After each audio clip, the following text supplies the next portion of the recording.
Yaorana et bienvenue dans Fetia. Aujourd'hui, on va parler d'un sujet qui nous concerne tous, respecter son rythme, respecter le rythme de chaque personne. Comprendre ce que cela veut dire et pourquoi on oublie parfois de l'écouter.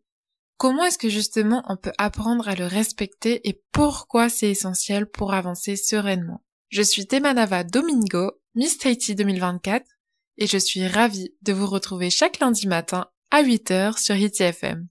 En devenant Miss Tahiti, j'avais une intention claire, inspirer, mais aussi apprendre, découvrir et partager. Cette émission, c'est un espace pour ça, un espace où on va parler de rêves, de projets, de vie quotidienne, mais surtout de ces clés qu'on peut activer pour avancer. Parfois, il suffit d'une phrase, d'un mot, d'un échange pour faire bouger quelque chose. Alors, si Fetia peut jouer ce rôle pour toi, je serai ravie. Aujourd'hui, j'avais envie d'aborder cette thématique parce que c'est vrai que j'avais posé comme question en story sur mes réseaux sociaux justement quelle thématique vous aimeriez que j'aborde sur Fetia, et une abonnée, c'était une jeune fille je crois, qui m'avait dit j'aimerais bien que tu parles du fait qu'on apprenne à respecter le rythme justement de chaque personne. Et ça m'a fait sourire parce que c'était une période durant laquelle j'observais beaucoup ça autour de moi. J'avais des amis qui ne respectaient pas leur propre rythme, leur propre tempo, et je voyais des gens justement qui forçaient d'autres personnes justement à accélérer, à avoir un rythme différent. Et même un proche me l'a dit mot pour mot, j'aimerais qu'on accepte que je n'ai pas le même rythme. Et je pense que c'est un sujet qui est beaucoup traité, qu'on entend beaucoup dans beaucoup de podcasts, sur les réseaux sociaux. Et c'est pour ça qu'aujourd'hui, moi, j'avais pas forcément envie de l'aborder. J'avais envie de partager quelque part mon expérience, ma vision des choses, mais comme toujours, c'est pas une injonction que je veux faire, c'est juste partager ma vision des choses. Et si ça résonne avec toi, eh bien tant mieux. Et sinon, voilà, c'est pas grave, y a aucun souci avec ça. Et pourquoi c'est important de parler de ça? Parce que moi aussi, je traverse ça. Dans le sens où parfois j'ai l'impression que j'ai une vie à 100 à l'heure, et surtout avec l'année que j'ai vécue en tant que Miss Tahiti. Et c'est assez incroyable, moi j'ai beaucoup aimé. Je vis plein de choses, c'est intense mais c'est génial. Mais c'est vrai qu'après parfois on oublie de ralentir, on oublie que ok, il y a la vitesse, mais cette vitesse elle est pas toujours obligée d'être au maximum. Et j'ai pensé au fait que justement nous vivons aujourd'hui dans un monde où tout s'accélère. On le dit tous et souvent, je suis dans le rush. Parce qu'on veut tout de suite. Et même dans notre vie, dans notre quotidien, on a besoin d'avoir des réponses immédiates, on a besoin d'aller mieux, rapidement, on a besoin d'avoir des résultats immédiats, on a besoin, lorsque quelqu'un nous écrit, on répond immédiatement. On est constamment connecté et dans l'action. Et cette vitesse permanente nous fait parfois oublier qu'il existe aussi un autre rythme, le nôtre. Notre propre rythme. Et je parle des réseaux sociaux aussi parce que ça renforce cette impression. Franchement, on regarde tous les stories des autres et parfois on a l'impression qu'ils réussissent, qu'ils avancent toujours plus vite et qu'ils cochent toutes les cases. Mais ce que l'on voit, et ça je le rappelle encore une fois, ce n'est qu'une vitrine. Même moi, sur mes réseaux, je n'affiche pas tout, mais c'est pour préserver aussi ma vie privée. Mais ce que je veux dire par là, c'est que ce qu'on voit sur les réseaux sociaux, c'est qu'une infime partie de tout ce qui peut se passer. Et parfois, on a tendance aussi à voir que le résultat d'une autre personne, mais on voit pas tout le parcours, tout le chemin qu'il y a derrière. On ne voit pas les pauses, on ne voit pas les moments de doute, on ne voit pas les étapes invisibles. Et à force, justement, de se comparer, on oublie qu'on a tous un tempo, un rythme différent. Et récemment, justement, en observant, j'étais avec mon petit cousin il y a 2 jours. Non, hier, je crois que hier j'étais avec mon petit cousin de 9 mois. Et là, j'ai eu une évidence. En fait, il était en train de ramper. Et il essayait de se lever, il tenait debout, puis il retombait, il recommençait. Et évidemment qu'il va bientôt marcher. Mais je me suis dit, mais quand on est enfant, quand on est un bébé, on accepte que ce petit être et son apprentissage prennent le temps nécessaire. Mais pourtant, une fois adulte, on s'impose à nous-mêmes d'aller plus vite, de brûler les étapes, comme si que avancer lentement, c'était une faiblesse. Et Et en fait, je trouvais que ça m'a fait sourire par rapport au podcast parce que j'y pensais déjà et je me disais, ok, mais comment est-ce que je pourrais parler du fait de respecter son rythme? Parce que évidemment que je l'expérimente au quotidien, mais comment en parler pour que ça puisse résonner? Et j'ai repensé aussi à autre chose, c'est que nous avons parfois cette tendance à forcer. On force quelqu'un d'autre à aller mieux et on croit l'aider, mais en réalité, on le braque. La personne se ferme, elle se sent incomprise et parfois même son état empire. Aussi, on se force soi-même. Et quelque part, en se forçant, on nourrit notre propre frustration et notre propre culpabilité. On se compare et on se fait du mal intérieurement. Donc on force quelqu'un d'autre, on peut se forcer soi-même et parfois même on force la vie. En essayant de contrôler ou d'accélérer un processus naturel, on ne fait que mettre un pansement sur une plaie plus profonde. On soulage un instant mais on n'avance pas vraiment. Parce que justement, on a besoin d'avoir cette réponse immédiate. On va pas bien, ok non mais ça va aller mieux demain.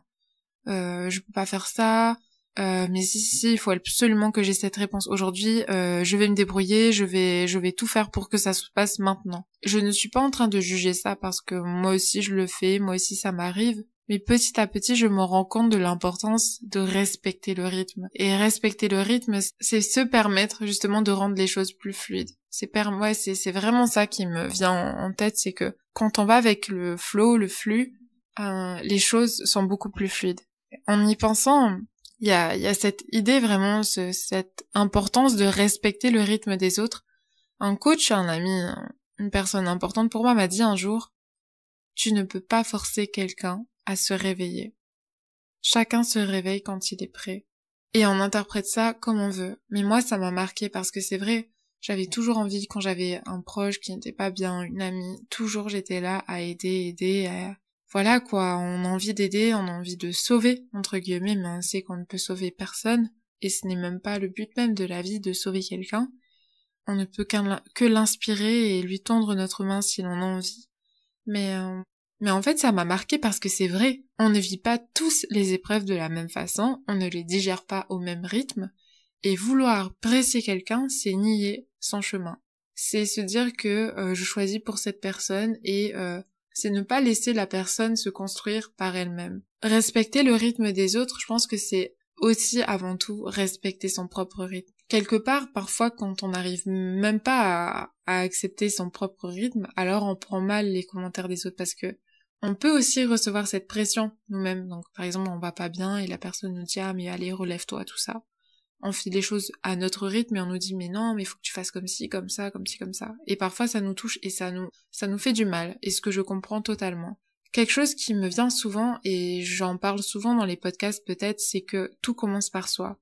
Si je suis à l'aise avec mon propre rythme, à ce moment-là, les commentaires des autres, leur vision et leur pression ne vont pas m'atteindre. Ça m'atteindra beaucoup moins parce que moi je serai en accord justement avec mon choix d'aller à tel rythme. Et en parlant de ça, justement, du fait de ne pas toujours aller bien, j'ai une idée qui m'a rappelé une image que j'ai entendue d'une femme inspirante que j'écoute sur YouTube. Et en fait, elle comparait nos états intérieurs à la météo. Et elle disait que quand il pleut, justement, on ne peut pas décider que le soleil brille. Non, il pleut.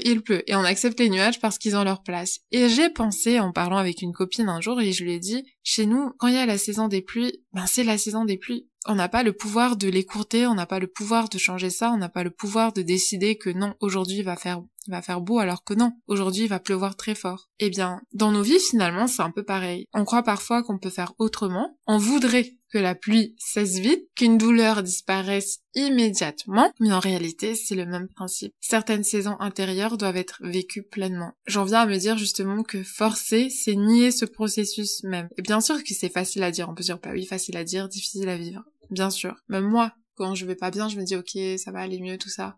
Mais j'apprends petit à petit à me dire que, en fait, ne pas aller bien, j'ai pas à avoir honte, j'ai pas à culpabiliser, c'est normal. On a honte parfois de pleurer devant les autres, on se sent mal, honte d'être vulnérable. Mais le fait de penser à ça, justement, de me dire que, ok, en fait, il y a des jours de pluie, mais aussi des jours de soleil, ça m'aide à relativiser et à accepter encore ce rythme de la vie. Le cycle de la vie, il est comme ça. Et peut-être qu'il y a des gens qui sont tout le temps positifs et tout, et je pense que c'est important de se rappeler que chacun a sa propre météo. On n'est pas obligé de toujours comparer aux autres et de se dire moi je vais pas bien et la personne à côté de moi elle va beaucoup mieux. C'est quelque chose en tout cas moi qui m'aide au quotidien et peut-être que ça aura du sens également pour vous. Mais encore une fois oui, c'est vraiment ce respect du rythme, je le vois dans tout le cycle de la vie en fait, quoi qu'il arrive, et de se retirer cette pression de devoir faire mieux, de devoir s'adapter aux autres. Chez mon petit cousin, lui, il apprend à marcher, il apprend petit à petit. Et j'ai pensé, parce que là je passe un petit moment chez ma grand-mère, mais alors c'est l'inverse. Ma grand-mère, ses gestes sont plus lents, elle marche plus lentement parce que quand on vieillit c'est ça. Mais je me dis mais quelle sagesse, et au fond tout ça, ça me rappelle qu'il n'y a pas de bonne vitesse. Il n'y a pas une vitesse que tout le monde doit avoir. L'essentiel, c'est de faire les choses à son propre tempo, se faire confiance, s'écouter, prendre sa responsabilité. Et ne pas laisser les autres décider à notre place. On l'entend souvent ça, et c'est dur à l'appliquer et j'en ai conscience. Mais une fois qu'on se dit ok, moi je fais ce choix d'aller à tel rythme et je l'assume, eh bien alors c'est comme ça. Et je pense que c'est le plus important, d'apprendre à discerner ça, à se dire ok, mais c'est moi qui fais le choix. J'ai repensé à un souvenir aussi quand j'étais au Tuamotu à Raroya. J'avais plein de choses à faire juste avant, les mois qui précédaient, j'étais constamment en train de courir partout. Et là-bas, quand je suis arrivée, l'environnement m'a obligée à ralentir. Au début, j'étais un peu déboussolée parce que, en même temps très heureuse. J'appréhendais parce que je me disais mais non, mais j'ai plein de choses à faire à Tahiti, j'ai pas le temps, tout ça. Et en fait, une fois là-bas, j'ai pris le temps. Je suis allée sur la plage juste à côté de là où on logeait. Je me suis allongée et en fait, j'avais l'impression d'être au ralenti. Et c'est un truc de dingue, mais les îles, on sait que ça nous permet de revenir aux choses simples. Chez nous, là, dans les îles, la vie est douce, la vie est tranquille. Il y a pas cette même notion du temps. T'as le coucher du soleil, tu rentres chez toi tranquillement, tu passes à table et tu dors tôt. Et le matin, tu te réveilles avec le soleil. Enfin voilà, le rythme de vie est complètement différent. Mais ce voyage m'a rappelé quelque chose, c'est que on ne doit pas non plus toujours faire les choses lentement. Il n'y a pas de je dois être au ralenti ou je dois faire des choses rapidement. Mais c'est un rappel que ce n'est pas une question de vitesse, mais de choix et d'alignement. De trouver mon rythme à moi et de le respecter. Et quand je me respecte, je peux aussi respecter celui des autres. Par contre, il y a une nuance, c'est que respecter son rythme, ça ne veut pas dire de fuir l'action. Parfois dire je prends mon temps cache en réalité une peur de se lancer. Et j'en ai déjà parlé dans un autre podcast également, ça m'arrivait beaucoup. Et peut-être qu'il y a d'autres peurs qui sont cachées derrière, j'en sais rien, je le découvrirai peut-être plus tard. Mais voilà, parfois quand on se dit « Ah non, je prends mon temps », ça peut être une manière de repousser l'inconfort. La vraie question c'est « Est-ce que mon rythme me correspond vraiment ?» Ou est-ce que je m'y réfugie pour éviter d'avancer? Ce discernement et cette nuance, c'est nous qui allons saisir ça, qui allons voir « Ok, non, en fait, là, t'es Manava, franchement, ce sont des excuses. » tu t'écoutes pas et t'essayes de faire comme les autres. C'est, je pense, quelque chose qui s'apprend avec le temps. Ça aussi, ça s'apprend de trouver son propre rythme. Parce qu'au début, on essaie comme les autres, on essaie de faire comme ci, comme ça, et finalement, on voit que ça nous correspond pas. Il faut trouver sa propre méthode, je pense, et s'inspirer des autres. Et une autre clé qui m'aide, c'est souvent notre corps, qui nous donne la réponse. Quand on force, tout paraît lourd, tendu, conflictuel, il y a rien qui est fluide. Tous les rendez-vous, par exemple, t'as des rendez-vous qui étaient prévus, tout est mélangé, les rencontres, les opportunités et les émotions. Voilà, tout paraît compliqué. Par contre, quand on est aligné et qu'on se dit, ok, si c'est pas pour maintenant, ça sera pour plus tard, tout devient beaucoup plus fluide. Alors là, c'est tranquille. Les opportunités, au contraire, sont beaucoup plus présentes. Tout se place naturellement. Et c'est là, justement, que cette phrase résonne fort, c'est que ce à quoi je résiste persiste. Pour moi, ça me fait penser à ça parce que quand il y a quelque chose qui veut pas se passer, qui ne correspond pas, en tout cas, à ce que je suis en train de vivre, si je lutte en mode non, c'est maintenant que ça doit se passer, c'est maintenant ou jamais, je résiste. Et plus je résiste, et moins la solution arrive. Et donc, cette phrase, elle m'aide aussi beaucoup à avancer et à être dans un état de confiance. Et de changer ça. Je pense que respecter son rythme, finalement, c'est d'abord s'accepter soi. C'est là que tout réside. C'est de ne pas culpabiliser d'avoir une telle façon de marcher, une telle façon d'avancer, parfois de courir et d'autres fois de ne pas réussir à faire un pas, et de se simplifier la vie. Quoi qu'il arrive, nous sommes tous sur un chemin, nous sommes tous en train d'avancer. C'est juste qu'on n'a pas la même façon de faire. Si je suis en paix avec ma façon d'agir, les critiques et les comparaisons et les pressions n'ont plus de prise sur moi. Ton rythme, c'est pas une faiblesse, et ça, c'est quelque chose que j'essaye de me rappeler, ce n'est pas un frein, c'est une clé. C'est ton chemin à toi. Alors, je te laisse avec cette question. Et si aller à ton rythme, c'était en réalité la meilleure façon d'arriver exactement là où tu dois être? Merci de m'avoir écouté. C'était Fetia, je suis Temanava Domingo et je vous retrouve lundi prochain à la même heure, 8h sur ITFM. Nana, et prends soin de toi.